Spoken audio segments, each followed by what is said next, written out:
Kantagintzan aipatu behar da Labegeri.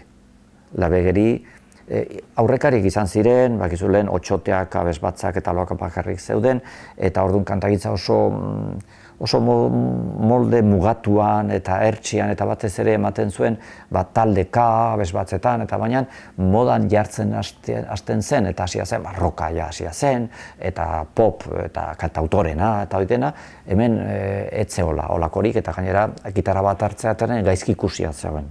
Baina bat-batean izan zen bat gitarra hartu, betiko moldean batetik kanta xumeak eginez musikaldetik, melodialdetik, kantatzeko manera aldetik, eta baita ere kezkak, arazoak, herriari zegozkionak, edo personalak, orduan imagina ezina zena. Horiek ere kantatzen hasi zena, ura izan zen Michel Labegeri.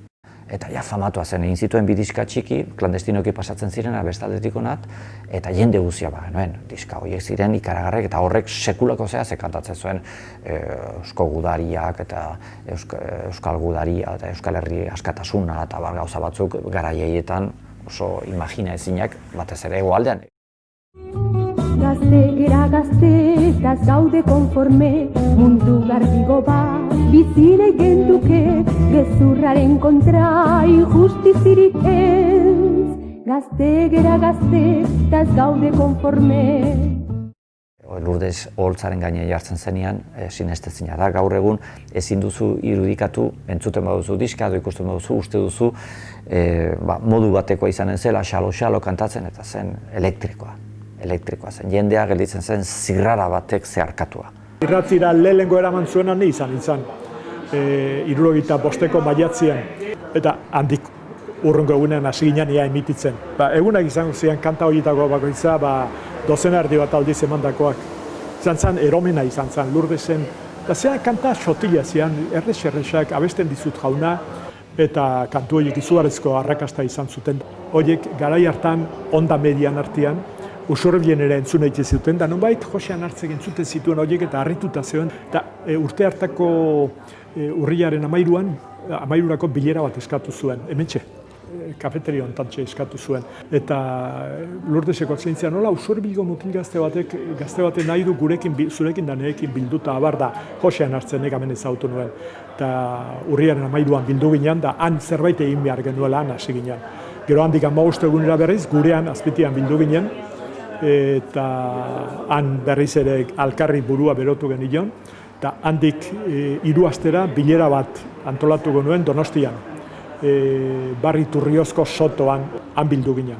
Lehenengo ez da, area eman genituen, bakoitzak eman behar genituen, konbidatu behar genuen jende pila bat. Eta nik konbidatu nituen, Julian Lekona Izpurutxo Napaiz egoen ordurako, Schubert, Jose Luis Frantzesena konbidatu nuen, gero Mikel Zudupe konbidatu nuen, gero Imanol Urbieta pila bat, eta gero Benito Lertxundirenik konbidatu nuen. Laboak komentatu zian, biltzen ari gaituk, eta zerbait egiteko, kantaria, ni Barcelona nago, eta han ere bakizu elsetxe juzez hasi dire, eta zergatik ez aiz etortzen, eta baitzekien nire kezken berri eta hola, ezta?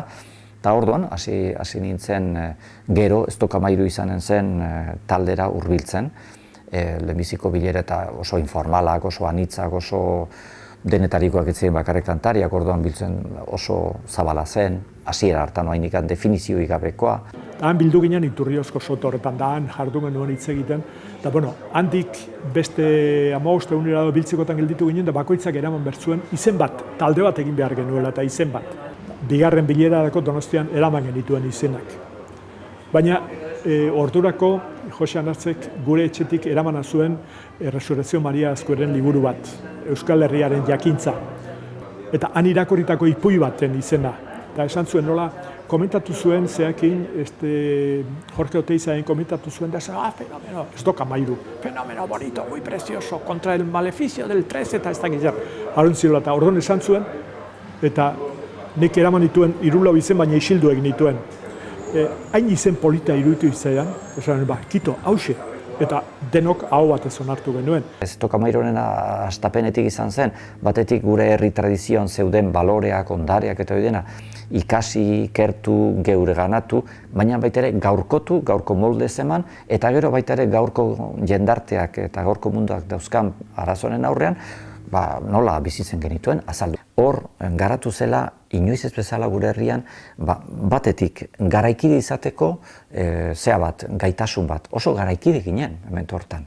Kantagintzan zesanik ez, literaturan ere hasten ziren nobelagintza berria bat, Txilardegi, Leturia eta beste novela batzukin, Saizar Vitoria, bere novelakin, beste novela, beste literatura mota bat, Lete bere poesiarekin, poesia espaziala eta experimentala egiten Jose Anton Artze, eta erabat garaikidea, hain garaikidea, non hainikan ere, gure inguru zabalean olakorik etzen egiten.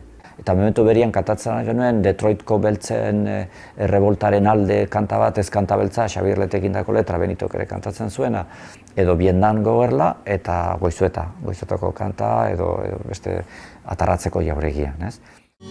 Ez kanta beltza, alperrik data,